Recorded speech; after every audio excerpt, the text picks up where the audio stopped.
Hello, you beautiful human beings. Hello, you beautiful souls. I'm super glad that you found your way to this YouTube channel, Embrace Healing, because this channel is all about healing, being our most authentic selves, being our truest self, and living up to our full potential. In today's video, I'm gonna talk about why it is so difficult for the majority of the people to change, why it is so difficult to bring the things in your life that you actually want. And that's what we're gonna talk about in today's video, so have a lot of fun.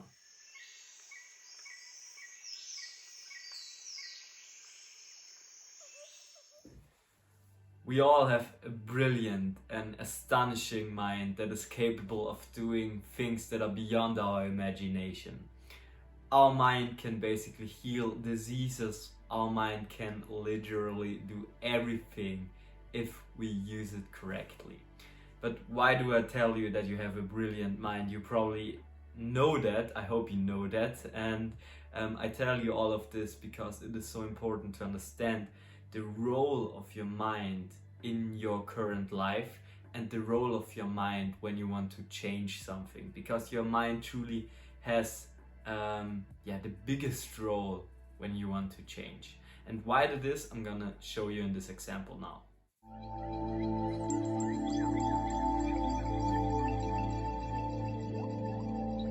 So I'm gonna reverse engineer this whole thing in order for you to understand it perfectly. So we have to look at our lives and why our life is as it is right now. Our life is as it is right now because of our beliefs and because of the view on how we see the world. You would probably say that your life is how it is right now because the things that happen to you, but I would not agree with that, because it is definitely not the things that happened, but it is how we reacted to the things. And how we react to things is basically our character, right? But why are we how we are? Why is our character how it is? Because we don't come to the world with a predefined character, right? It has to form somehow throughout the way. Our character is basically the addition of all the habits we have, of all the patterns we have stored in our head, because 90% of our behavior is heavenly patterned. But how is a habit made? Well, a habit is made if we take action on a daily basis over a certain amount of time. Approximately 3 weeks it takes to form a new habit. So it is safe to say that the habits are basically the actions we take on a daily basis over time. But why do we do what we do, right? That's a very important question. Why do we do what we do?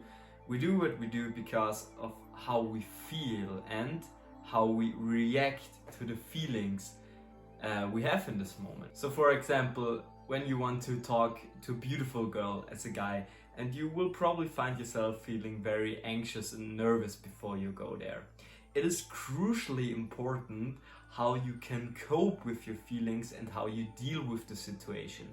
Because probably, for example, person A will feel as nervous and as anxious as person B, but somehow person A finds himself going there and talking to the girl and saying her that she's beautiful and astonishing and that he wants to have a date with her. But person B feels the same as person A, very nervous, very anxious, but he can't go there. And that is because person A thinks completely different as person B, and person A can deal with his feelings. And now you come to see how important our mind is in order to change, because when we change the set of thoughts we have, when we change our whole thought process, we will also change how we feel about the situation, which will have influence on the actions we take, which will eventually result in different habits and in a different character. So in order to really change permanently and powerfully, it is crucially important and inevitable to change the set of thoughts we have. And how to change your thoughts, how to actually change your thought process, I'm gonna explain in the next step. And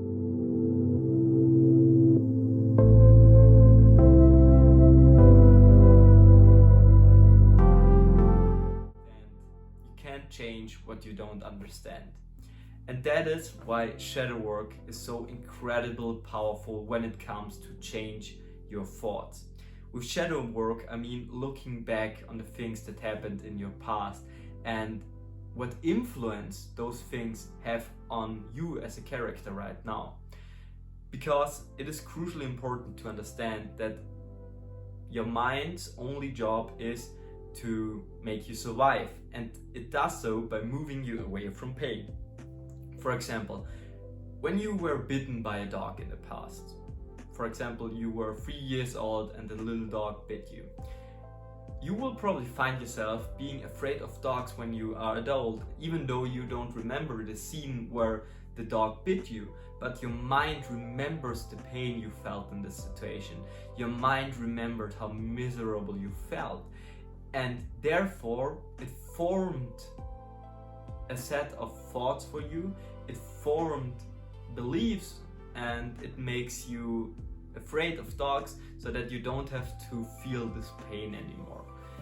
And for sure, your mind does not only do this with little dogs that bit you, it does it with literally everything.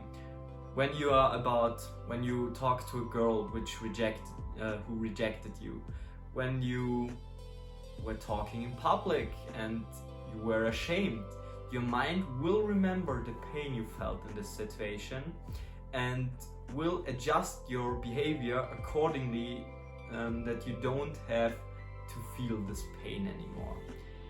But when we look back at the situation, for example, you were bitten by a dog when you were 3, you can look back at the situation as an adult and you can reframe it, because it is not appropriate for you to be afraid of dogs anymore. They can't hurt you like they did when you were 3. And so you can reframe every situation. For example, when you were talking in public and you felt ashamed and everybody was laughing at you for some silly reasons, then you can reframe it and say, I had courage to do that. I can be proud of myself because I had the courage to go on that stage, and maybe it didn't went how I wanted it to end, but I had the courage to do that, and I can be incredibly proud of myself. And that is the power of shadow work, because you look back to the meaning you gave a certain situation and you can change the meaning, and by changing the meaning you also change the feeling and how you think about yourself and about the situation, and that is incredibly powerful. But I understand that it is sometimes quite difficult to look back on scenes, to look back on your past and looking at your scenes objectively, because that is what it takes to eventually change it. But how we can be an observer of your thoughts and an observer of your feelings, I'm gonna explain you in the next section of this video, because that's incredibly important.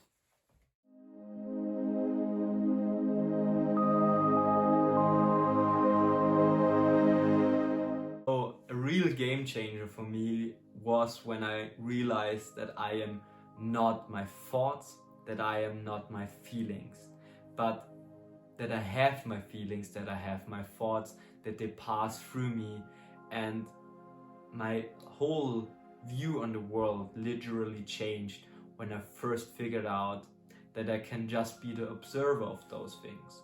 Because it is so difficult to deal with your emotions when you are fully identified with them.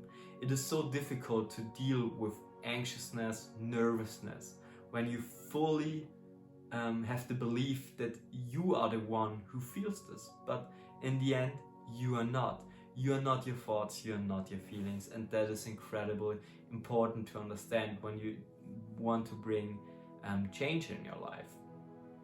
And you will probably ask yourself how to do that right now. Well, there are some techniques. I, for myself, find meditation extremely powerful. And that's why I definitely encourage you to meditate. And the way how to do it is you just sit down, maybe play some frequencies in the background. There are a lot of frequencies on YouTube. I'm gonna link you some of them. And close your eyes and just observe your thoughts. Just look at your thoughts and let them pass through as if you were watching a river or the clouds. They just are here, they just appear, but they also pass by. And if you do that on a regular basis, you will soon come to the realizations that, first of all, you can't really influence what thoughts come up. You just can influence how you deal with them and how you identified you are with your thoughts. And when you realize that you don't have to deal with them, you don't have to just do anything with your thoughts and your feeling, you can just let them pass by. You can just give them the room and the space to exist, but you don't have to do anything with them. Allow them to be here. Don't go and don't fight with them. Don't make them to go away. Just let them appear, just let them exist, and let them pass by, because that's what thoughts and feelings do. They're here and they will eventually go away if you just let them go through effortlessly. And I promise you, when you give up the identification and with your thoughts and your feelings to a certain degree, then it is so much more easy to change. It is so much more easy to put yourself in situations where you probably feel uncomfortable, but those situations are the best situation for you to grow and to actually change your thoughts. So to wrap it up, I'm gonna give you a little step-by-step instruction on how to actually change. Understand how important your thoughts are and become more aware of them, because that's the only way how you can change something, by just getting aware of it. When something is triggering you, look back in your past why this is the case.